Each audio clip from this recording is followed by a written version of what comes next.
Okay, so this video is for those of you like me who have the TS-430S from Kenwood. This particular radio was built, I think, in October of 1985. There is a sticker on the underside, a quality assurance sticker, that has 1085 on it. But that's not what this is about. So I have lost transmit power now twice on this radio.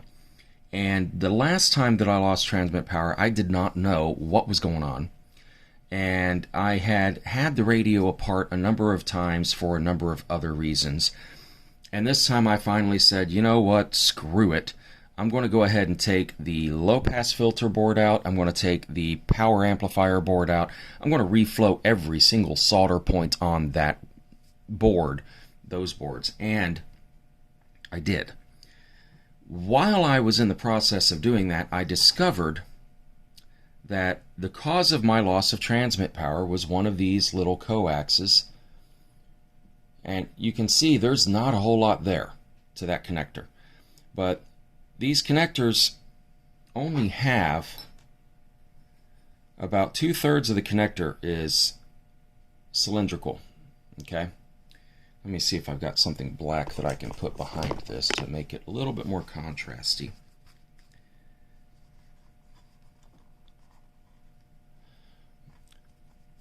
But from the base of the pin to about 2/3 of the way up, it is cylindrical, and then from the 2/3 of the way up to the tip, it tapers. So you really only have this section here where you can have a good contact. So if it comes out any at all, you're already on your tapered part with the female side of the contact, that being the connector on the board. Now, there are a number of these coaxes. This is one. You've got one right here on the low-pass filter board that goes to the power board, but it's soldered on the power board. It's also, there's another one here that's soldered on the power board. And of course, the end of this one is soldered to the SO239 on the back. So you can't really exercise the other ends of these wires, but there is this one that goes up here to the low-pass filter board that you can exercise, and also make sure it's in there tight, as well as this one down here. There's also 3 on the bottom board, which that's not the control board, that's the I think it's the RF board on the back side. Because if not mistaken, this one up here on top is the IF board, then you got the control board in the middle, then the RF board on the bottom. I could have that wrong, don't quote me on it. But the point is, on the bottom board, there are 3 of these little coaxes that you need to check. The second part of this video is for those of you who have been trying to get the RF shield off. I've seen the other videos. This whole assembly comes off so easily. They just rotate it down, and there's so much extra cable that everything is loose and free. Yeah, that's not real life. Mine, I had to go underneath and loosen up. I had to pull out these, I know you can't really see it, but there is a pack of cables right here that holds the whole thing in, and you've got to pull it down out of its little rowdy line on the bottom board, because they route it around the chassis there in order to get this down. And when you go to get this board off here, you don't necessarily need to take the heatsink off of the chassis. I did.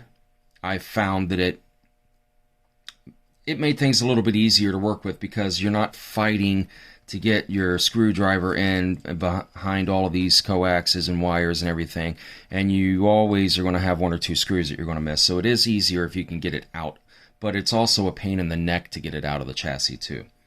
But neither here nor there. When you go to put it all back together, and you've got it all to the point where you're going to put the RF shield back on, there's a couple of videos on YouTube where they show, well, you just take all of these wires and you route them all through the same hole. That is not true. The factory went through the trouble of cutting a notch into the RF board, or RF shield. And you'll see there's a notch on the other side too, and there's a notch over here. Each of these notches is for a wire to go through. Now, why would they be taking a wire out of there so soon after it comes off the board when they could just route them all together and make one notch, Well, there's a reason for that. They want to get it out of the RF. This is an RF shield. They want to get that wire out of the RF environment as quickly and as short a path as they can, so that you don't wind up with it interfering with other parts of the radio. That's part of the engineering of the radio. So like this red line here, red wire here, you don't want to take it all the way along all of these, especially across an inductor that's going to have an electromagnetic field of its own, next to a transformer that's going to have an electromagnetic field of its own, okay? You don't want to run it all the way down here just so you can have it come out in a convenient for you spot. You want it to come out where the factory had it come out. That does, yes, mean that it's going to be a pain in the neck to get this thing back on. If you want to deal with having some spurious noise on one of your wires, I don't even know what that wire, I mean, it's something to do with power. I don't have the time to figure it out right now.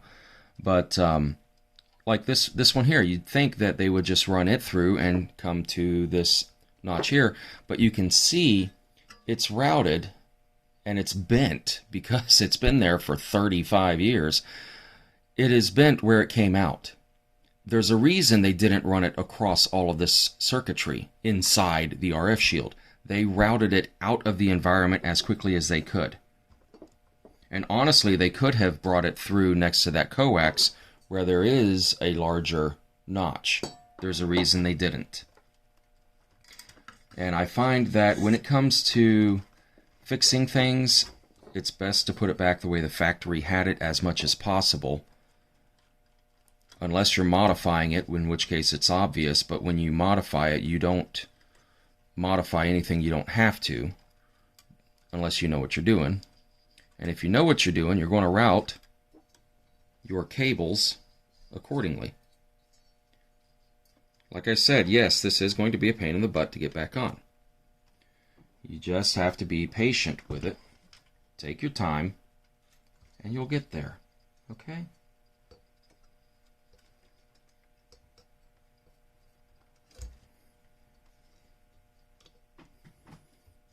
And if it doesn't go in on its own weight, then you're doing something wrong.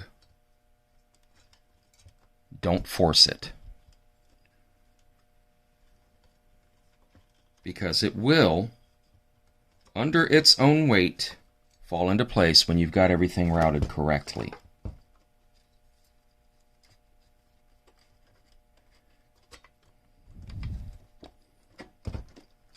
Like, you won't have to push it.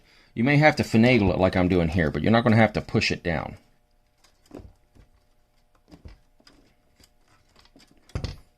And you can see I don't have, I do not have the room for this because they've pulled all of these wires so tight at the factory.